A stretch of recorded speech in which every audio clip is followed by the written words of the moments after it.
अभी हम लोग देखेंगे कोशिका विभाजन, जिसे हम सेल डिवीजन भी कहते हैं। कोशिका विभाजन को सर्वप्रथम 1855 ईस्वी में विर्चाउ ने देखा था। सेल डिवीजन को सर्वप्रथम किसने देखा था और किसने बताया था सेल डिवीजन के बारे में? तो रुडोल्फ विर्चो ने, जिसको विर्चाउ यहाँ लिखा हुआ है, रुडोल्फ विर्चो,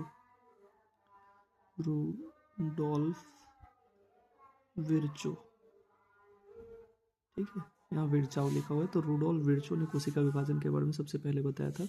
कोशिका विभाजन मुख्यतः 3 प्रकार से होते हैं। एक कोशिका विभाजन होता है असूत्री विभाजन, दूसरा होता है समसूत्री विभाजन और तीसरा होता है अर्धसूत्री विभाजन। असूत्री विभाजन, जैसा कि अ शब्द लिखा हुआ है, तो अमिटोसिस, ठीक है, असूत्री विभाजन को एमिटोसिस कहते हैं, समसूत्री विभाजन को माइटोसिस कहते हैं और अर्धसूत्री विभाजन को मियोसिस कहते हैं। ठीक है, हम लोग ध्यान रखेंगे कैसे इसको। अर्धसूत्री से ध्यान रखेंगे मियोसिस को, ठीक है, मैं क्या हूँ, आधा हूँ, ठीक है, मियोसिस, मैं क्या हूँ, अभी आधा हूँ, शादी हो जाएगा तो पूरा हो जाऊंगा तो मैं अभी आधा हूँ। मियोसिस अर्धसूत्री, माइटोसिस समसूत्री, ठीक है। मीट है, मीट MIT मीट, ठीक है, तो मीट घर में बना है तो कैसे बटेगा, समान समान बटेगा सभी में, तो मिटोसिस यानी समसूत्री, और असूत्री तो अमिटोसिस, ए से अ तो ए से एमिटोसिस, इसको असूत्री विभाजन कहते हैं। तो 3 तरह का विभाजन होता है, कोशिका का विभाजन 3 तरह से होता है, एक असूत्री विभाजन, दूसरा समसूत्री विभाजन और तीसरा अर्धसूत्री विभाजन। अब हम लोग देखेंगे कि असूत्री विभाजन क्या होता है। तो असूत्री विभाजन, यह विभाजन अविकसित कोशिकाओं में, जैसे कि जीवाणु में, नीलहरित शैवाल में जिसको ब्लू ग्रीन एल्गी कहते हैं, ईस्ट में, अमीबा में तथा प्रोटोजुआ में होता है। ठीक है, ध्यान रखेंगे कि प्रोटोजुआ क्या है। तो प्रोटोजुआ एक यूनिसेलुलर प्रोटिस्टा है। प्रोटोजुआ क्या है, यूनिसेलुलर प्रोटिस्टा है और यह एक यूकैरियोटिक जीव है। प्रोटोजुआ क्या है, यूकैरियोटिक जो जीव है। वहीं जीवाणु क्या है, प्रोकैरियोटिक जीव है। नीलहरित शैवाल क्या है, प्रोकैरियोटिक जीव है। ठीक है, ईस्ट क्या है, तो यह एक फंगी है। ईस्ट क्या है, खमीर जिसको कहते हैं, शराब बनाने में जिसका उपयोग होता है। तो खमीर जो है, ईस्ट जो है, एक फंगी है और यह भी कैसा है, तो यूनिसेलुलर यूकैरियोटिक है। क्या है यह, यूनिसेलुलर यूकैरियोटिक। हमने पहले भी बताया था कि प्रोकैरियोटिक सारे बैक्टीरिया आएंगे और एक अपवाद में आता है आपका माइकोप्लाज्मा और ब्लू ग्रीन एल्गी, जो कि बैक्टीरिया इसमें प्रोकैरियोटिक कोशिका में आता है, बाकी सारे यूकैरियोटिक कोशिका में आते हैं।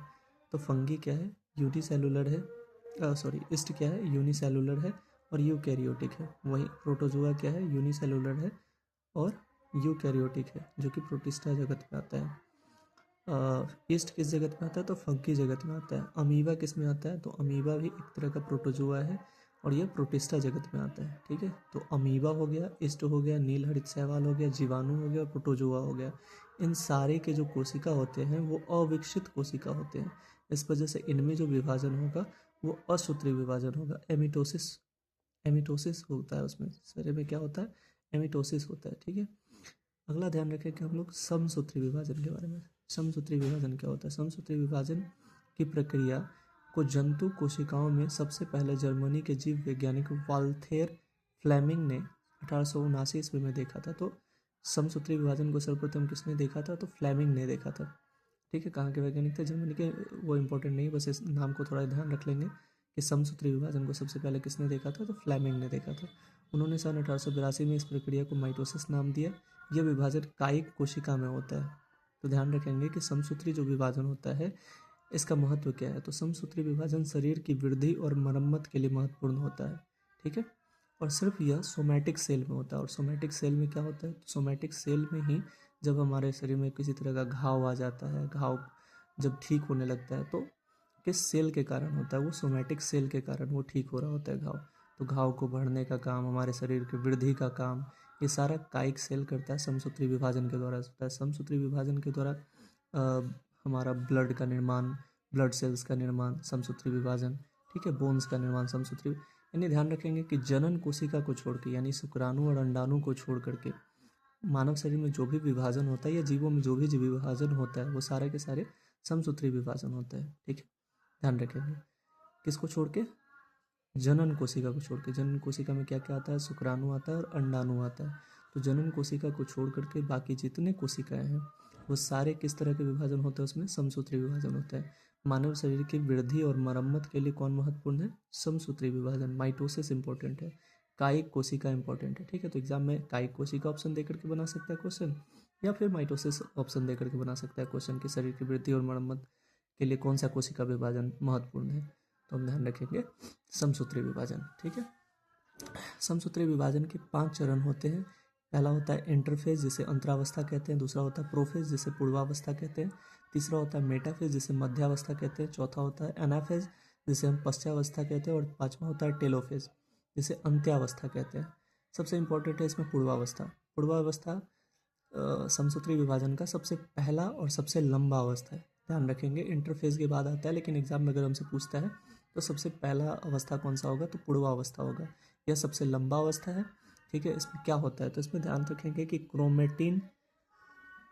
क्रोमेटिन संघनित होकर क्रोमोसोम बनाता है। किसमें, प्रोफेज अवस्था में। प्रोफेज अवस्था जो है समसूत्री विभाजन का सबसे पहला अवस्था है और सबसे लंबा अवस्था भी है। इस अवस्था में क्रोमेटिन संघनित होकर के क्रोमोसोम का निर्माण करती है। क्रोमोसोम जिसे हम गुणसूत्र कहते हैं हिंदी में, तो गुणसूत्र का निर्माण संघनित होकर के क्रोमेटिन के द्वारा किस अवस्था में बनता है, तो पूर्वावस्था में बनता है। पूर्वावस्था किसमें है, पूर्वावस्था को हम अंग्रेजी में क्या कहते हैं, प्रोफेज कहते हैं। और प्रोफेज किसका हिस्सा है, समसूत्री विभाजन का पहला हिस्सा। उसके बाद हम लोग देखेंगे एनाफेज के बारे में। तो एनाफेज सबसे छोटा अवस्था होता है समसूत्री विभाजन का। सबसे छोटा अवस्था कौन सा है, एनाफेज है, ठीक है। 2 से 3 मिनट में समाप्त हो जाती है समसूत्री विभाजन की पश्चावस्था, यानी एनाफेज अवस्था सबसे छोटी अवस्था होती है, 2 से 3 मिनट में समाप्त हो जाती है। इसमें होता क्या है, तो गुणसूत्रों का ध्रुवों की ओर गति होता है। गुणसूत्र जो है हमारे बॉडी के वो किस तरफ जाते हैं, ध्रुवों की ओर जाते हैं, ठीक है। तो ध्यान रखेंगे कि गुणसूत्रों का ध्रुवों की ओर गति किस अवस्था में होता है, तो वो एनाफेज अवस्था में होता है। तीसरा अवस्था है हमारा टेलोफेज अवस्था। टेलोफेज अवस्था के बारे में क्या ध्यान रखेंगे, गुणसूत्र अपनी पहचान खो देता है, सबसे अंतिम अवस्था है, इसलिए इसे अंत्यावस्था या टेलोफेज भी कहते हैं। इसमें क्या होता है, तो गुणसूत्र जो होता है अपनी पहचान खो देता है।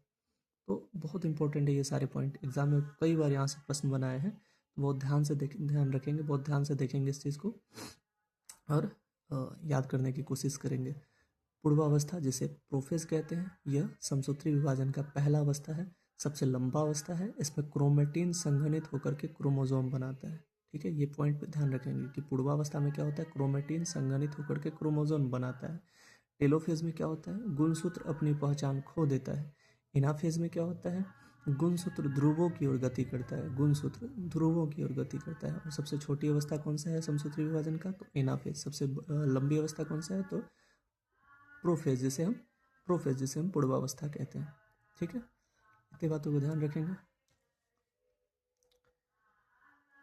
उसके बाद हम लोग देख रहे हैं अर्धसूत्री विभाजन जिसे हम मियोसिस कहते हैं। फार्मर तथा मूरे ने कोशिकाओं में अर्धसूत्री विभाजन को मियोसिस नाम दिया था। किसने, फार्मर तथा मूरे ने कोशिकाओं में अर्धसूत्री विभाजन को मियोसिस नाम दिया। अर्धसूत्री विभाजन की खोज सर्वप्रथम विजमैन ने की थी। तो ध्यान रखेंगे अर्धसूत्री विभाजन की खोज सबसे पहले किसने किया था, बीजमैन ने, बीज दिया था अर्धसूत्री विभाजन बीजमैन। अर्धसूत्री विभाजन किससे संबंधित है, तो अर्धसूत्री विभाजन जनन कोशिकाओं से संबंधित है। अब जनन कोशिका कौन कौन, शुक्राणु, अंडाणु, ये क्या है, जनन कोशिका है। तो अर्धसूत्री विभाजन जनन कोशिकाओं में ही होता है, ध्यान रखेंगे अर्धसूत्री विभाजन सिर्फ जनन कोशिका में होता है। और अर्धसूत्री विभाजन की खोज सर्वप्रथम किसने किया था, तो विजमैन ने किया था, ठीक है। अर्धसूत्री विभाजन केवल प्रजनन कोशिका या जनन कोशिका में ही होती है, ठीक है, ध्यान रखेंगे रिप्रोडक्टिव सेल में ही होता है। अर्धसूत्री विभाजन पोलन मैटर में पराग में पादप के पराग कोशिका में ही, पराग मातृ कोशिका में, ठीक है, ध्यान रखेंगे। पुष्प कलिका में अगर प्लांट में पूछे कि अर्धसूत्री विभाजन कहाँ होता है, तो हम बताएंगे पोलन मैटर में, ठीक है, पोलन मैटर सेल में। किसमें होता है, पोलन मैटर सेल में। अगर एग्जाम में क्वेश्चन पूछता है कि अर्धसूत्री विभाजन पुष्प के किस हिस्से में होता है, तो हम बताएंगे पोलन मैटर सेल में, यानी पराग मातृ कोशिका में, ठीक है, ध्यान रखेंगे। उसके बाद आगे बढ़ते हैं। तो अर्धसूत्री में गुणसूत्रों की संख्या आधी रह जाती है। कोशिका 4 संतति कोशिका में विभाजित हो जाती है। अर्धसूत्री विभाजन में जो कोशिका होती है वह 4 डॉटर सेल में विभाजित हो जाती है, 4 संतति कोशिका में। वही समसूत्री कोशिका में क्या होता है, तो 2 डॉटर सेल में विभाजित होता है। समसूत्री में 2 डॉटर सेल में और अर्धसूत्री में 4 डॉटर सेल में। ठीक है, ध्यान रखेंगे 4 संतति कोशिका में विभाजित होता है। ये बहुत इंपॉर्टेंट पॉइंट है, ये भी ध्यान रखेंगे कि अर्धसूत्री में 4 संतति कोशिका में और समसूत्री में 2 संतति कोशिका में विभाजित होता है। आगे है प्रोफेज। प्रथम सबसे लंबी अवस्था होती है और 5 उप अवस्था भी होता है प्रोफेज अवस्था का। अर्धसूत्री विभाजन में जो प्रोफेज प्रथम अवस्था है उसकी 5 उप अवस्थाएं होती हैं। पहला है लेप्टोटीन, दूसरा है जाइगोटीन, तीसरा है पैकिटीन, चौथा है डिप्लोटीन और 5वां है डाइकिनेसिस। ठीक है, ध्यान रखेंगे यहाँ से क्वेश्चन बनाता है कि लेप्टोटीन दे देगा क्रोमोनिमेटा दे देगा, जाइगोटीन दे देगा सिनेप्सिस दे देगा खंड ए और खंड बी में, और आपको कहेगा मिलान करने के लिए। तो ध्यान रखेंगे लेप्टोटीन क्रोमोनिमेटा कहते हैं। क्यों? क्योंकि गुणसूत्र उलझे हुए पतले धागों की तरह दिखाई पड़ते हैं। किसमें? लेप्टोटीन अवस्था में। इन्हें क्रोमोनिमेटा कहते हैं। जाइगोटीन में क्या होता है, समजात गुणसूत्र एक साथ होकर जोड़े बनाते हैं, जैसे सिनेप्सिस कहते हैं। ठीक है, जोड़े बनाते हैं जैसे क्या कहते हैं, सिनेप्सिस। तो जाइगोटीन में सिनेप्सिस, लेप्टोटीन में क्रोमोनिमेटा और पैकिटीन में क्रॉसिंग ओवर कहते हैं। ठीक है, पैकिटीन में क्या होता है, क्रॉसिंग ओवर होता है। वहीं डिप्लोटीन की बात करें तो क्या होता है, काईएज़माटा होता है, काईएज़माटा। डिप्लोटीन में क्या होता है, काईएज़माटा होता है। ठीक है, बहुत इंपॉर्टेंट पॉइंट है, कई बार एग्जाम में यहाँ से प्रश्न बनाए हुए हैं। खंड ए और खंड बी बना करके दोनों साइड लिख देता है और कहता है मिलान करें। तो ध्यान रखेंगे लेप्टोटीन, ठीक है, लेप्टोटीन। तो ध्यान रखेंगे क्रोमोनिमेटा, लेप्टोटीन क्रोमोनिमेटा, जाइगोटीन सिनेप्सिस।